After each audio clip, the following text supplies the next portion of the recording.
নমস্কার বন্ধুরা, আজকে একটা ব্রেকফাস্ট রেসিপি আমি বানিয়েছি সকালে বাদামের চাটনি। তো বাদামের চাটনি করার জন্য প্রথমে এক বাটি বাদাম নিয়ে নিয়েছি, কাঁচা বাদাম, আর সেটাকে কড়াইয়ে হালকা করে নেড়ে নিয়েছি। আপনারা চাইলে ভাজা বাদামও ব্যবহার করতে পারেন। তো আমি সেটাকে খোসাটাকে ভালো করে পরিষ্কার করে নিলাম। এই যে সাদা সাদা বাদাম, খোসাটাকে পরিষ্কার করে নিয়ে বাদামটাকে বার করে নিলাম।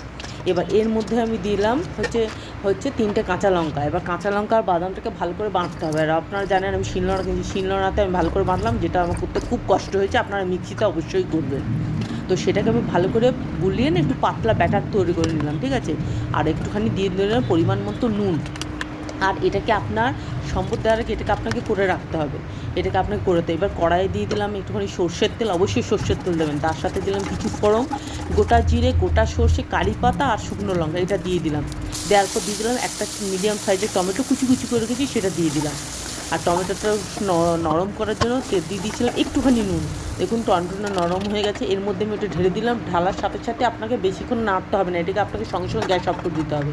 হয়ে গেল আমার বাদামের চাটনি। এটা অ্যাকচুয়ালি ইডলি দিয়ে খেতে হয়, ইডলি দিয়ে খাওয়া দরকার, কিন্তু আমি ইডলি করিনি, তার বদলে করে দিয়েছি ব্রেড। আজকে আমার টিফিন রেসিপিটা কেমন লাগলো সবাই ভালো করে জানাবেন। ধন্যবাদ।